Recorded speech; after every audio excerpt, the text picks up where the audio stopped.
வணக்கம். சரி, இங்க பார்த்தீங்கன்னா, நம்ம வந்து பரிசோதனை பயிற்சி ஆண்டு 6 பத்தி பார்க்க போறோம். ஸோ, இந்த ஆண்டு 6ல நீங்க பார்த்தீங்கன்னா, முக்கியமான தலைப்பு முதல்ல வர்றது வந்து அறிவியல் சேர்ப்பாங்க திறன் கீழ மின் சக்தி பத்தி வருது. மின் கடத்தி, மின் காப்பு உங்களுக்கு தெரியணும். மின் கடத்தினா வந்து மின்சாரம் ஊடுருவும்.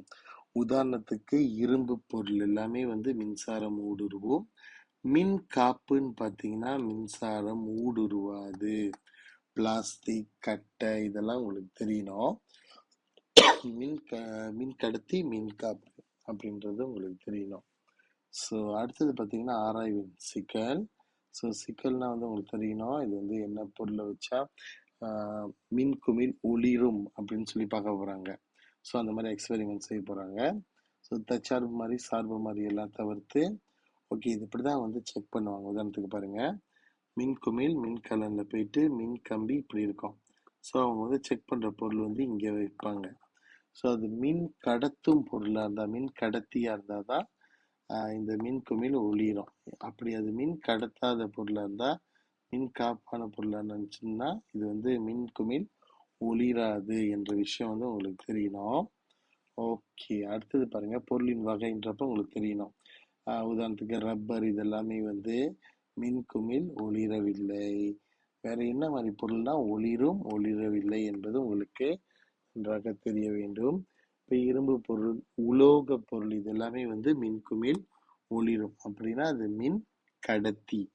ஓகே, ஸோ அடுத்தது பார்த்தீங்கன்னா அடுத்த ஒரு முக்கியமான டாபிக். ஓகே, 2 பாதுகாப்பு விதிமுறை இதில் கேட்டிருந்தாங்கன்னா உங்களுக்கு தெரியணும். நம்ம வந்து அந்த மின் கம்பியை வந்து சரியாக பொருத்தி இருக்கணும். அடுத்த விஷயம் வந்து மின் கலனை வந்து நம்ம தவறாக இணைக்கக்கூடாது. ஓகே, அடுத்தது மின் காப்பு பொருள். மின் காப்பு பொருள்னா உங்களுக்கு தெரியணும்.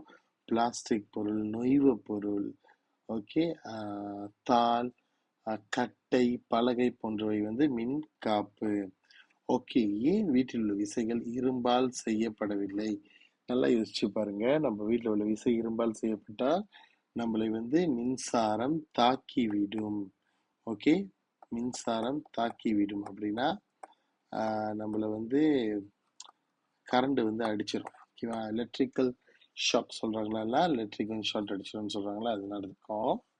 ஓகே, அடுத்த பயிற்சி. ஓகே, 2வது பார்த்தீங்கன்னா நுண்ணுயிரி பற்றியது. ஓகே, இது வந்து வகுப்பறையில் வந்து ஆசிரியர் வந்து விளக்கிடுவாங்க.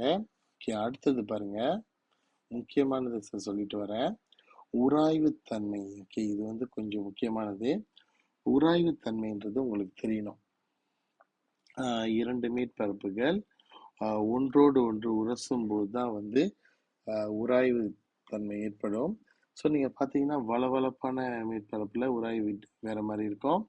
சொரசொரப்பான மேற்பரப்பில் உராய்வு வந்து ரொம்ப அதிகமாக இருக்கும். வளவளப்பான மேற்பரப்பில் உராய்வு குறைவாக இருக்கும். இந்த விஷயம் உங்களுக்கு தெரியணும். ஸோ அடுத்தது பார்த்தீங்கன்னா இந்த மாதிரிகள்லாம் தவிர்த்து ஓகே, இந்த கண்ணாடி எக்ஸ்பெரிமெண்ட் பார்த்தீங்கன்னா கண்ணாடி, 2வது பலகை, 3வது மணல் தாள். ஸோ இது வந்து நம்ம பள்ளியில் வந்து உங்களுக்கு வந்து செய்து காட்டுவோம். ஆனால் உங்களுக்கு அந்த எக்ஸ்பெரிமெண்ட்ல என்ன நடக்கும்ன்றது தெரியணும். நீங்கள் பார்த்தீங்கன்னா இதில் பயணித்த தூரம் கேட்டிருக்காங்க சென்டிமீட்டரில். அப்போ கண்ணாடியில் பார்த்தீங்கன்னா கண்டிப்பாக வந்து ரொம்ப தூரம் போவோம்.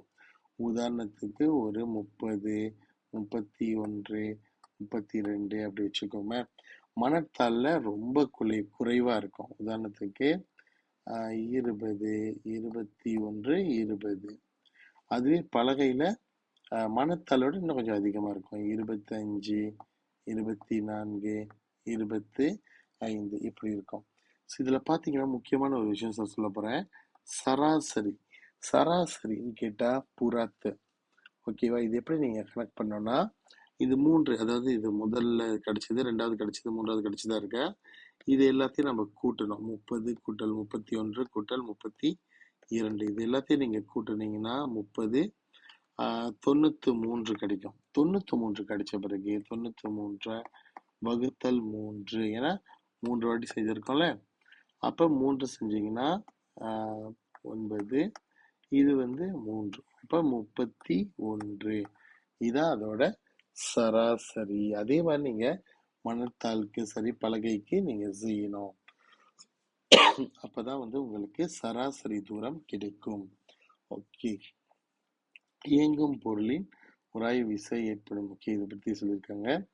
ஸோ எந்த மேற்பரப்பில் அதிக தூரம் போயிருக்குன்னா கண்டிப்பா கண்ணாடியில தான் அதிக தூரம். ஏன்னா வளவளப்பா இருக்கா இல்லையா, அதுல உராய்வுத்தன்மை குறைவா இருக்கும்.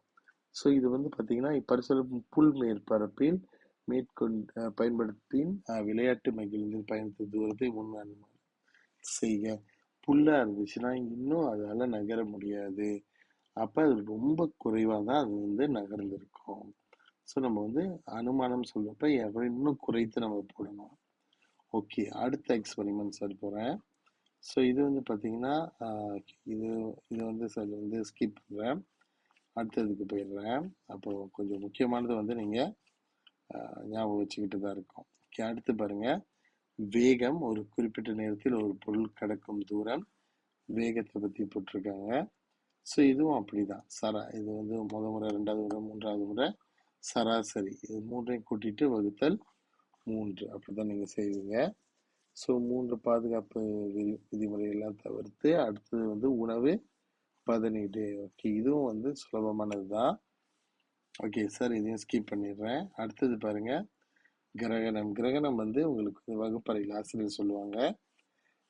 அடுத்தது வந்து உறுதித்தன்மை. உறுதித்தன்மைனா உங்களுக்கு தெரிய வேண்டியது என்னன்னா, ஒரு மாதிரி பி, ஒரு மாதிரி கியூ. நல்லா கவனிங்க. இது வந்து மணில அட்டை, இது காகிதம், இது வந்து பயன்படுத்திய பொருள்.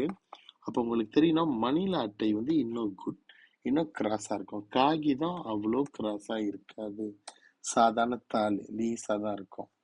அப்ப இங்க வந்து அது மேல வந்து தாங்கக்கூடிய நாணயங்களின் எண்ணிக்கை வச்சு பார்க்க போறாங்க. ஸோ உங்களுக்கு ஒன்று தெரியணும், மணில அட்டை இன்னும் நல்லா தாங்கும், காகிதம் அவ்வளவா தாங்காது. அப்ப உங்களுக்கு இது தெரியணும். ஓகே, அடுத்தது பாருங்க. ஸோ சும்மா கேள்வி பாருங்க. கட்டமைப்பை எவ்வாறு மேலும் உறுதி செய்யலாம்? ஸோ கட்காரை சொல்லுவாங்கல்ல, இரும்பு இதெல்லாம் பயன்படுத்தி, கட்காரை, சிமெண்ட் இதெல்லாம் பயன்படுத்தி தான் வந்து உறுதியா செய்ய முடியும். இது வந்து கட்டுமானத்து கூட அவங்க வந்து ஒப்பீடு செய்யறாங்க. ஓகே, அடுத்து பாருங்க, நிலைத்தன்மை. நிலைத்தன்மைனா ஸ்டெபிலிட்டி. ஓகே, இதுல வந்து உங்களுக்கு இந்த காலை பத்தி பார்த்தா நல்லா கவனிக்கணும். நீங்க இந்த கால் எப்படி இருக்கு, இது எப்படி இருக்குன்னு பாருங்க. ஸோ எப்போதும் வந்து கால் வந்து நல்லா பெருசா அப்படி விரிந்து இருந்தாதான் அது இன்னும் ஸ்டேபிளா இருக்கும். அப்போ ஆட்டோமேட்டிக்கா இந்த ஆர் தான் வெரி குட், இதான் ரொம்ப ஸ்டேபிளா இருக்கும். இதான் முதல் நிலை. அடுத்து ரெண்டாவது, இது வந்து மூன்றாவது. இது ரொம்ப மோசமா இருக்கு பாருங்க, இப்படி குறுகிட்டு இருக்கு. ஸோ லீஸா தள்ளினாலே விழுந்துடும். இது விழ கொஞ்சம் கஷ்டம், ஆர் ரொம்ப கஷ்டம். அப்போ உங்களுக்கு தெரியணும், அதாவது அந்த பொருளோட எவ்வளவு தூரம் வந்து அது விரிந்து படர்ந்துருக்குன்னு சொல்லி உங்களுக்கு தெரியணும். அதை வச்சுதான் நம்ம முடிவெடுக்க முடியும், இதோட நிலைத்தன்மை அதிகம்னு சொல்லிட்டு. ஸோ இங்க பாருங்க, ஒட்டகைச்சிவங்கி நீரை அருந்த போது கூடுதலாக நிலைத்தன்மை பெற மேற்காணும் எந்த உருமாதிரியின் அமைப்பின் கால்கள் இருக்க வேண்டும். இப்போ உங்களுக்கு தெரியணும், ஒட்டகைச்சிவங்கி நிச்சயமா வந்து அது கால் இந்த மாதிரி ஆறு மாதிரி வச்சிருந்தா தான் இன்னும் அதிக நிலைத்தன்மையோட விழாம இருக்கும்ன்றது தெரியணும். சரியா? ஸோ இதோட சார் வந்து சாரோட ஒரு சிம்பிளான ஒரு விளக்கத்தை முடித்துக் கொள்கின்றேன். நன்றி.